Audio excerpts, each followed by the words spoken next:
Good morning. I hope you all are doing well today. You certainly look good. I could be better, but I'm doing fine. BR and I would like to thank everybody for all the gifts we get this time of year. It's always very humbling to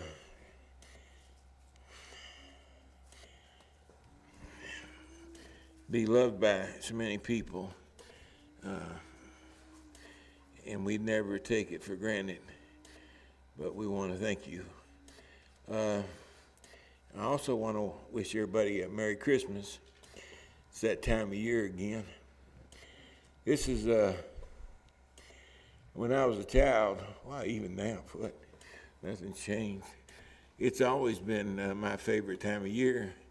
I like the lights. I like the movies where there's no cussing in them. I like that's a Hallmark movie to you that aren't married. I just enjoy Christmas period. It's a sad time though. A lot of people have sadness, and we always want to pray for them and visit them if we can. But another thing that always comes up are questions.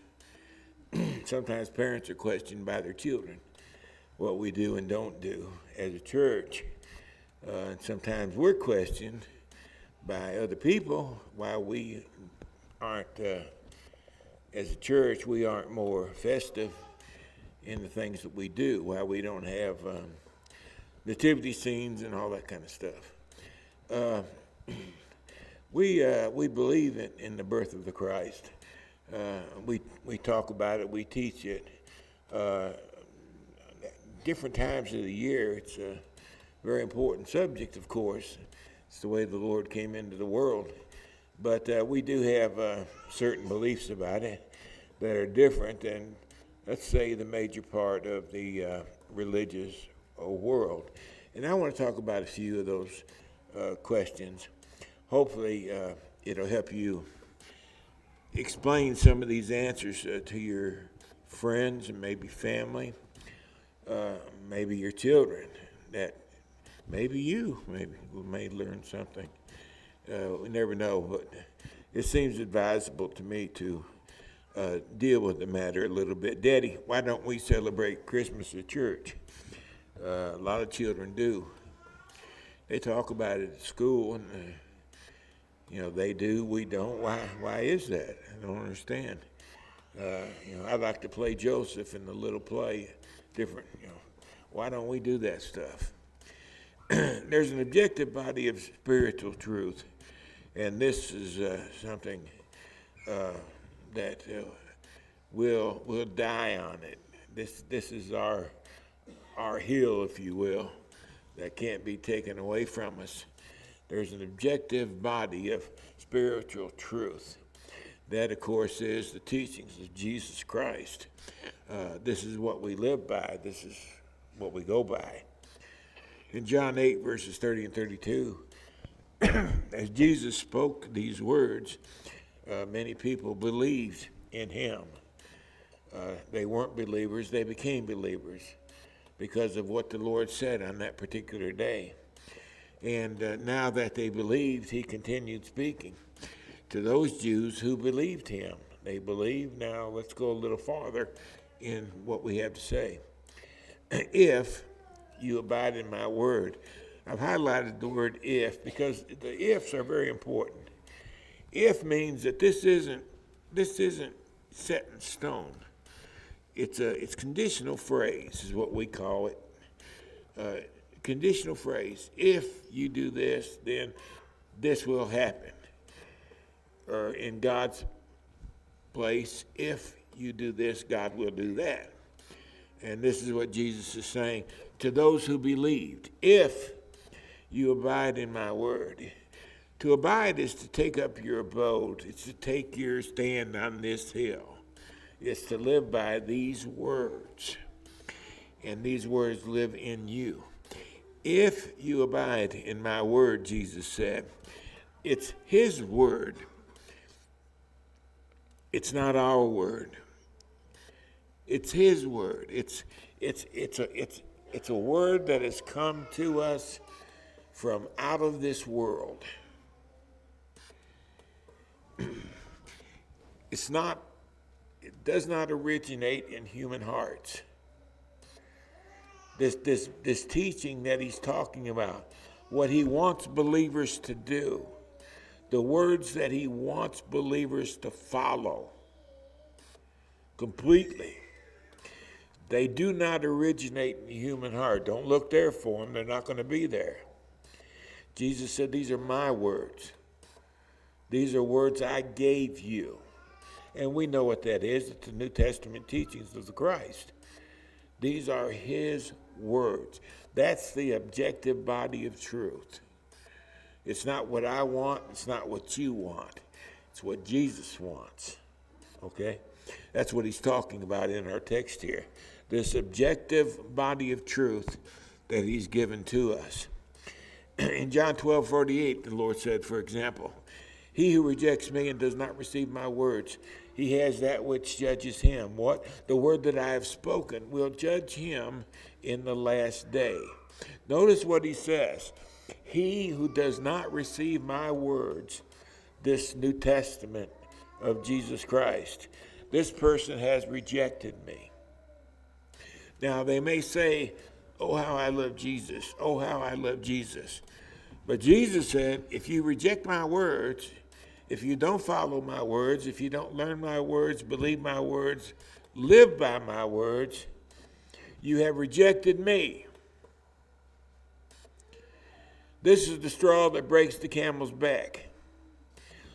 To the believers, Jesus said, he who rejects me and does not receive my words, he has one thing that will judge him in the last day. That is the words that Jesus spoke. These will judge him in the last day. These are words that came from heaven. These are words that we're to live by. These are words that will be judged by in the last day. We don't have to wonder what judgment's going to be like. You know, you go to court, you don't know what a judge is going to say. A judge may be liberal-minded, and he may let you walk on a crime. Or a judge may be a judge of justice, and he demands justice be meted out. You don't know what a judge is going to do, because judges are human, and they're subject to various types of emotions. But now you're dealing with King Jesus. You don't have to wonder what he's going to judge us by. He's told us, it's my words. I've told you what I want you to do, he's saying in essence. And in the day of judgment, this is what I'm going to judge you by. Did you do it or not? Did you do what I wanted you to do? I know preachers talk a lot. They say a lot of stuff. But did you do what I wanted you to do? I don't care what your preacher says. Did you do what I wanted you to do? If you didn't, you have rejected me. Therefore, I will reject you. That's how important this body of truth is. Everything hangs on it. The entirety of our existence is dependent on it. And we want to live by God's words. Not by what people do, but by what God wants us to do. If you abide in my word, you can add the word then because it's implied. Then you are my disciples indeed.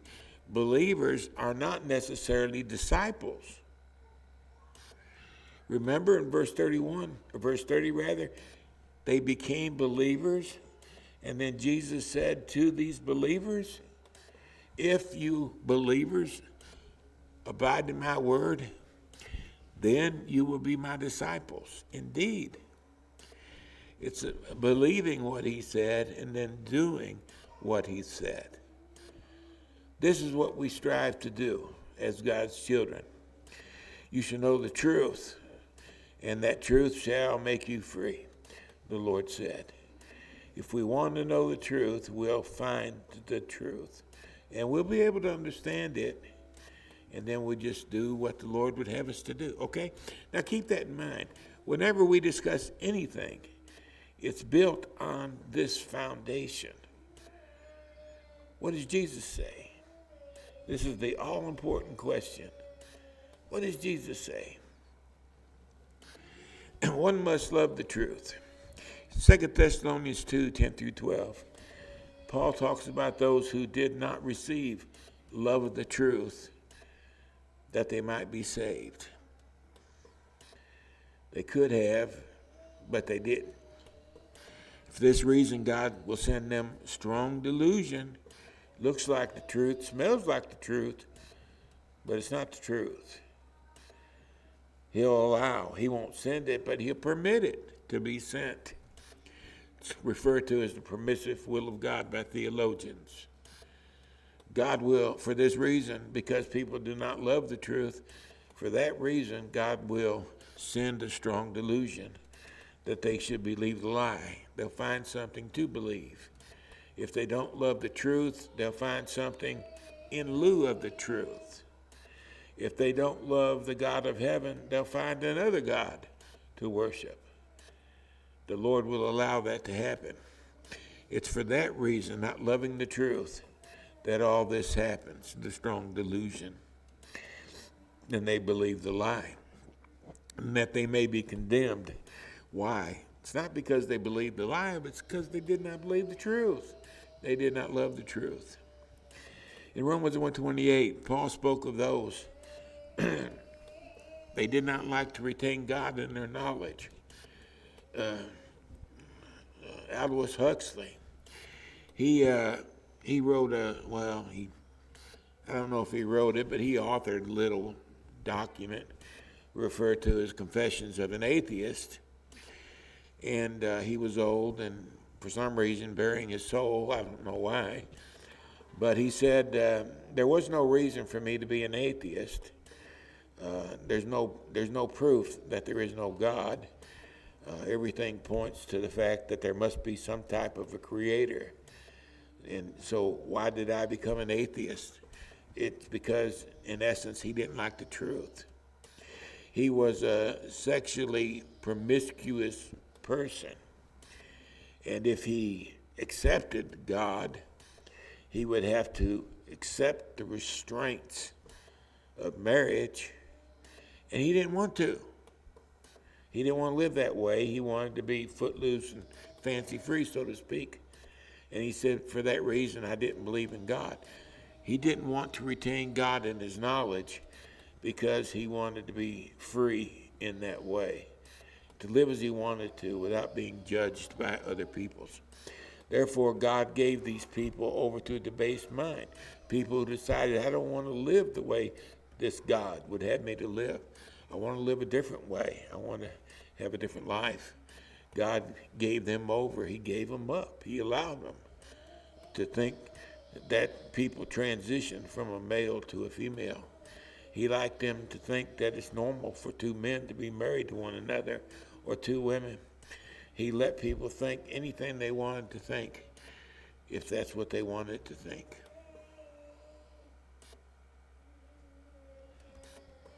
Oh, this was written 2,000 years ago. It happened before. We could just as well write it today, couldn't we? Well, I think it is being written today. God judged them, didn't he? God came down hard on the peoples of Sodom and Gomorrah, for example. Remember? And now he's written a similar letter for us. It's a warning. We don't want to forget God or abandon God. We must live by the truth. Sorry about that. Colossians 3:17, Paul said, whatever you do in word or deed, do all in the name of the Lord Jesus, giving thanks to God the Father through him. Whatever you do in word or deed, do all of it because Jesus authorized you to do it. It's very important. Deuteronomy 18:17 through 19, the Lord said to me, Moses that is, I will raise up for them a prophet like you, Moses, from among their brothers, among the Jewish peoples. I will put my words in his mouth, and he shall speak to them all that I command him. That, of course, is Jesus. And whoever will not listen to my words that he shall speak, Jesus, I myself will require it of him. I will judge them. How will he judge them? By the word. He already told us, John 12:48. I will judge them by the very words I gave them. That's how important the words are. Now, with that said, let's talk about Christmas. Christmas is not a Bible subject. You won't find the word Christmas in the Bible. It's not a creation of God. It's something that took place, but it was different than what the modern version is, we'll call it, that exists today. The earliest known Christmas, anything that was ever called Christmas, was found in a 4th century manuscript. The 4th century, before you ever find the word Christmas. And this is according to the Catholic Encyclopedia. Now keep in mind, Catholics are the ones that invented Christmas. They know more about it than anybody else. And they've got in their encyclopedias, they've got a great deal of information about Christmas. And what they have to say is really abundant, much more than what I can say in this little time frame. But the year was 336 AD, 300 years after the birth of Christ, before you ever read about anybody observing something called Christmas. And there wasn't many people that observed it. It was really a very small group of people that observed it at that time. It was not a universal thing. In the Eastern churches, you don't read about it until the year 378. In Constantinople, you don't read about it until the year 379. In Western churches, it was in 380 before you read about it. In Antioch, it was in 388. Disappeared from Antioch, and it was reestablished around 400 AD. These are isolated instances of Christmas. They were trying to get this started. And they were having a hard time because people were resisting it. Why? Because it wasn't of God. It was of man. They knew that, and they didn't want to have it. But church leaders are the ones that wanted it. They had reasons for wanting it. They wanted to draw more people to their churches, and this was one of the ways they chose to do it. Back at that time, the pagans, for example, they used a lot of entertainment as a means of drawing people into their churches. Well, when the Christians, the church came along, it was very straightforward, like we do today. It was very straightforward. And the Christians, they would have a day like today, or Thursday rather. On Thursday, the pagans are going to worship their gods, and they're going to have a party. And they actually have a festival that lasts for a week. And, they just have a big time worship. It's called Sol Invictus. It's the worship of the sun god. Very popular back in the 4th century Rome. But at that time, the Christians had nothing. And because they had nothing, what did they do? Well, they went and celebrated with the pagans. They didn't come to church that Sunday. They were over celebrating with the pagans. They didn't give their money that Sunday to the church. They gave it to the pagans. They were having a big time. They partied with the pagans for a week. And the church leaders said, this isn't good. We got to get our people back. And they came up with Christmas. That's what they did. They used Sol Invictus the very same day, December 25. They used Sol Invictus as the day to have their celebration. They would call it Christmas, which means Christ Mass, or a Mass for Christ. And it went over like gangbusters eventually. But it took time to get it started. They pushed and they pushed and they pushed, trying to get it started. and we read about it in the Catholic Encyclopedia, of course. The observance of Christmas as a religious holy day in the first three centuries was not universal, not like it is today. It was just here, there, and over yonder. It was basically unknown by most of the world, this thing called Christmas. You remember, they didn't have telephones and such, and things took a long time to travel to the outskirts. In other writings, according to Cyril Martingale, in other writings of this time, there were different days people chose for Christmas. There was May 20, April 18, April 19, March 25, January 2, November 17, November 20. These are some of the days that were suggested as Christmas. Now, some of these days are probably closer to the time that Jesus was born than December 25. Late March, early April was probably the time Jesus was born. Well, why would you say something like that? Well, the shepherds were out in the field with their flocks. When do you take your flocks out to the field? When the grass starts growing. When the wintertime, you keep them in close to town and you feed them out of the barn. But when the grass starts growing, you take your flocks back out into the field and let them eat the new green grass. When does the grass turn green? Usually around springtime, usually around late March or early April. This might be the time of Jesus' birth. I don't know that for certain, but it seems more logical than December 25 when there's snow on the ground. Sheep aren't going to dig for grass. They go out to the fields. They would starve to death before they would get to eat. Christ's Mass. December 25 was the date of celebration. As I said, this was the date they worshiped Sol Invictus, the sun god that was very popular among the pagans throughout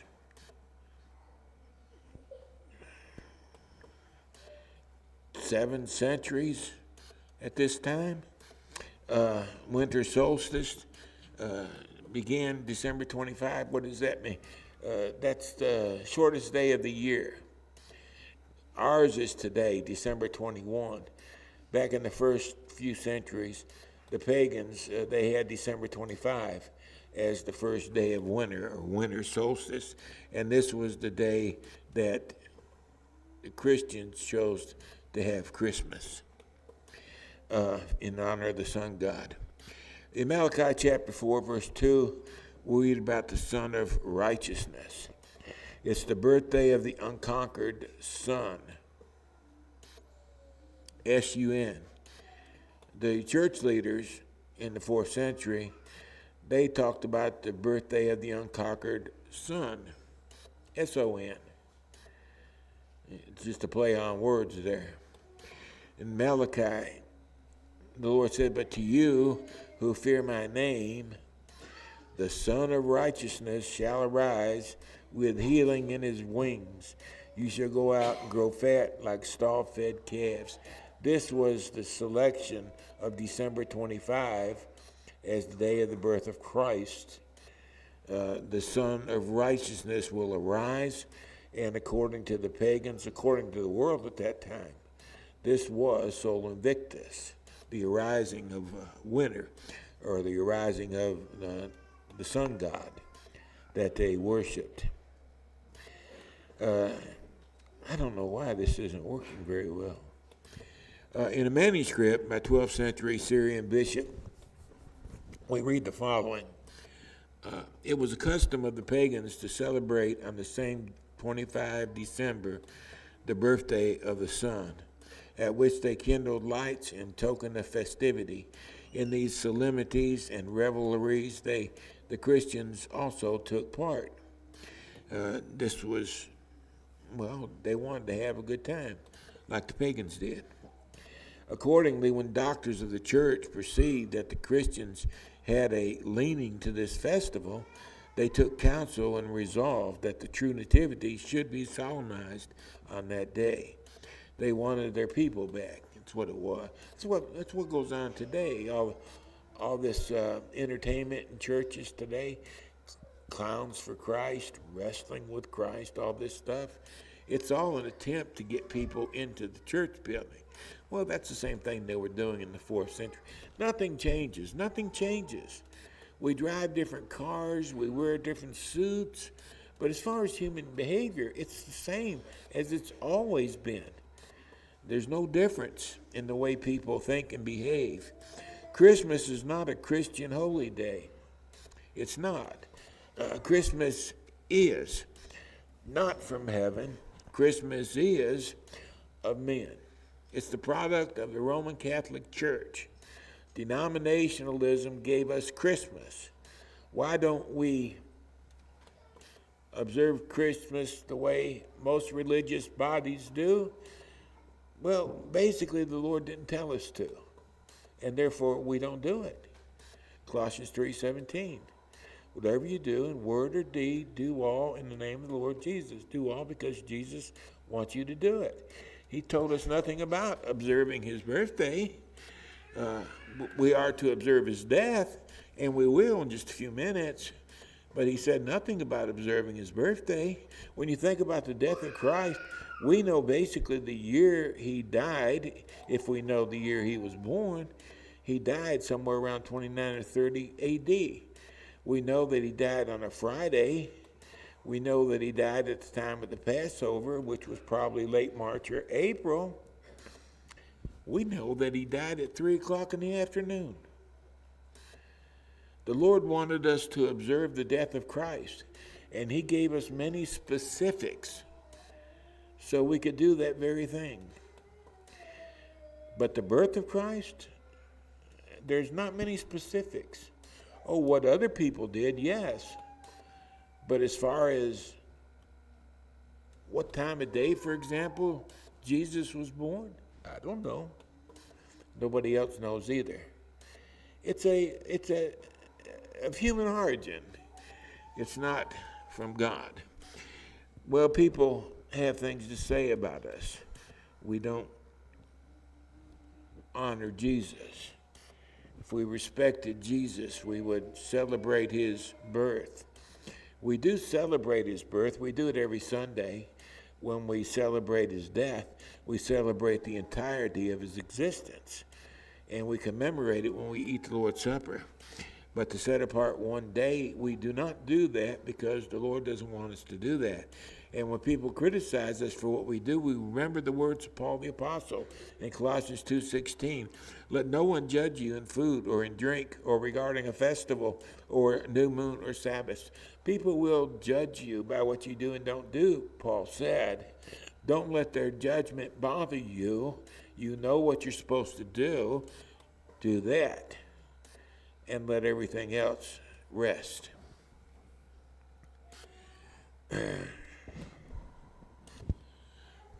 Christmas. Did Jesus want us to celebrate the day of his birth? If he did, why didn't he say so? 1 Thessalonians 5, verse 21. Paul said, test all things. Some versions say, I want you to prove all things. And then we are to hold fast to what is good. Can I prove that Jesus wanted us to observe his birthday? Answer, no. I can prove he wanted us to observe his death. I can't prove he wants us to observe his birthday on December 25. Its origin, according to the people that brought us Christmas, Christians, Christmas is a religious celebration, was unknown before 300 A.D. And here's what we read from Origen.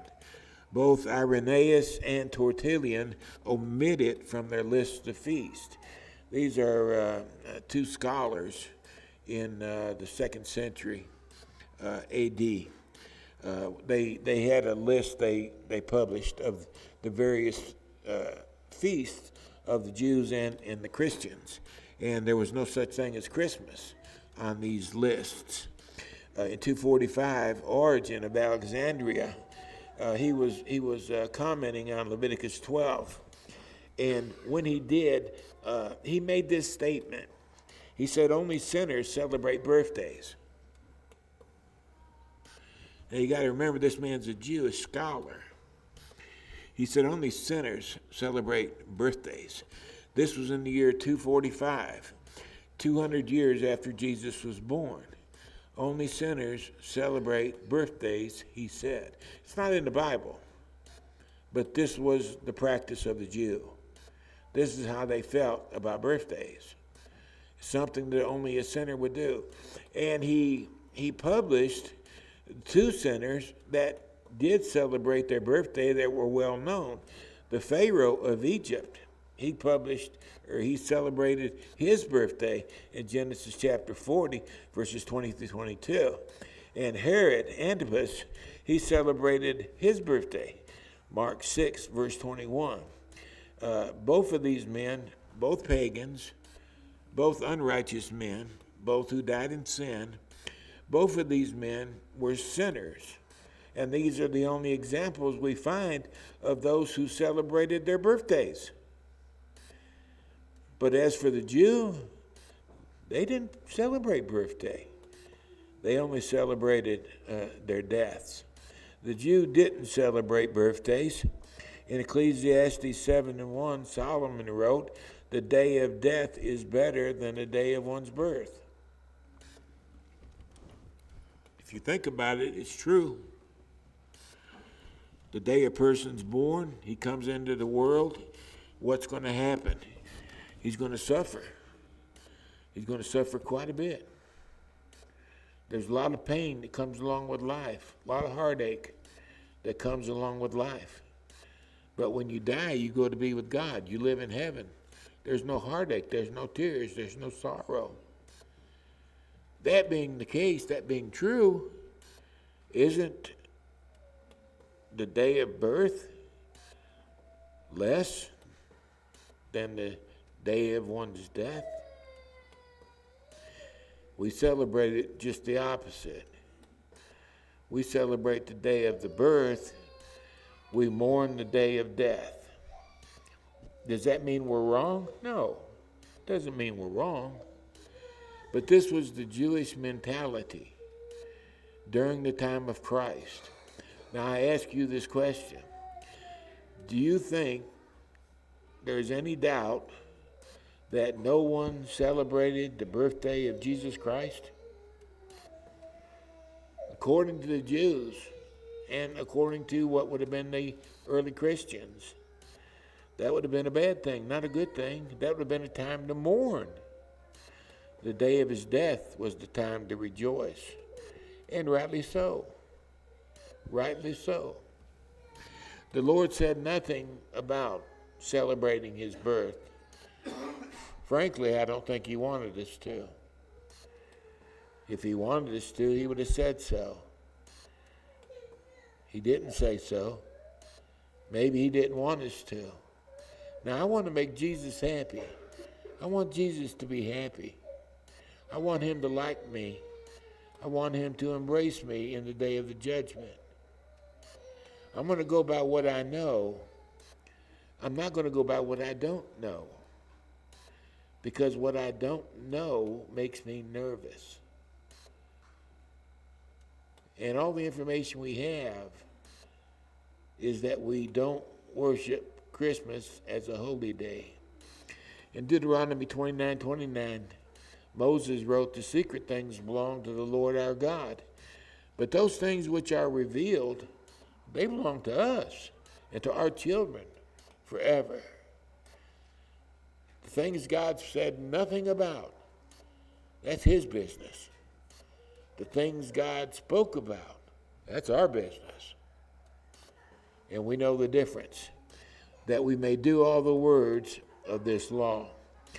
Christmas is a cultural holiday. I'm going to stop right here. What do I mean by that? Christmas is a holiday much like Thanksgiving. There are a lot of preachers, or I shouldn't say a lot, I don't know how many there are, but some preachers say it's wrong to celebrate Christmas or to enjoy the festivities of Christmas. We canceled our Bible class one year because Christmas fell on Sunday, and we canceled our Bible class and our evening service in order to give families time to come together and celebrate this day as a family. And we thought it was good for families to engage in this activity. We canceled our services, and boy, we got in all kinds of trouble over that. But if I had to do it again, I would. Because we're supposed to strengthen families, not injure families. And we believed that we would injure. If churches decided not to do that, that was their business. They could choose to do what they want to, but we can choose what we want to also. We didn't violate the scriptures. But sometimes you're judged for doing right. It's a cultural holiday. Thanksgiving, Memorial Day, Labor Day.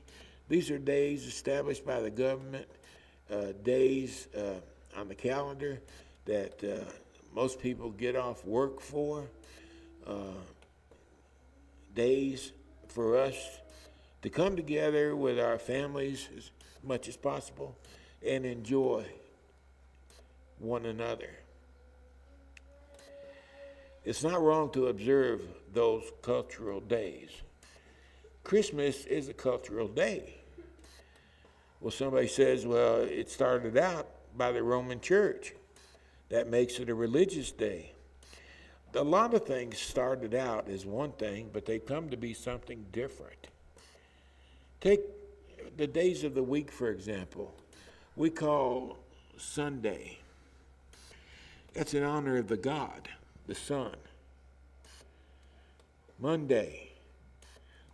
That's in honor of the God, the moon. Wednesday, honoring Woden. Woden's Day became Wednesday. Thursday, from the god Thor. Saturday, from the god Saturn.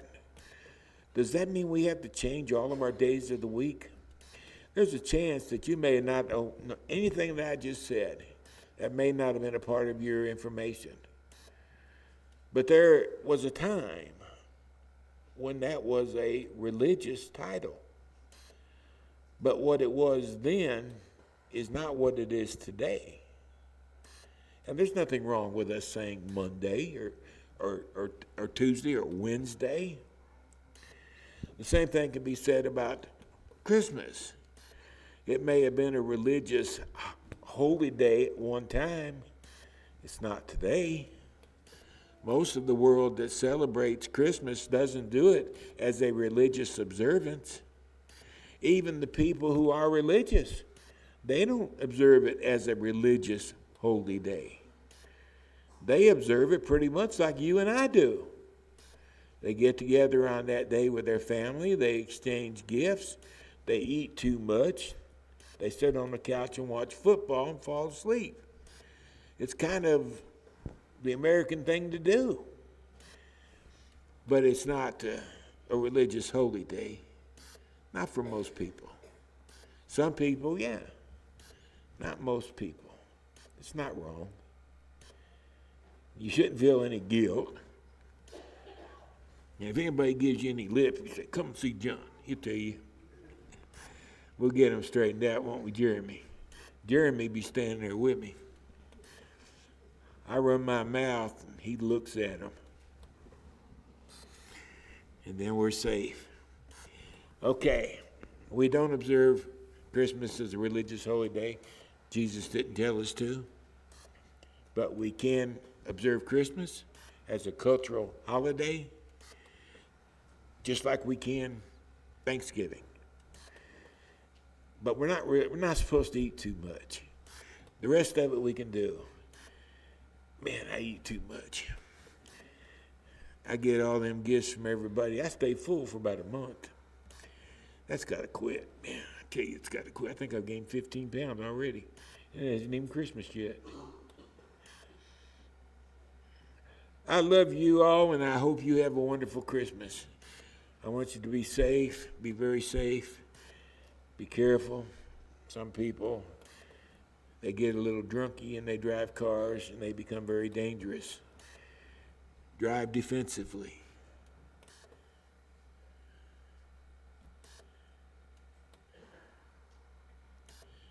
And I hope you have a wonderful holiday.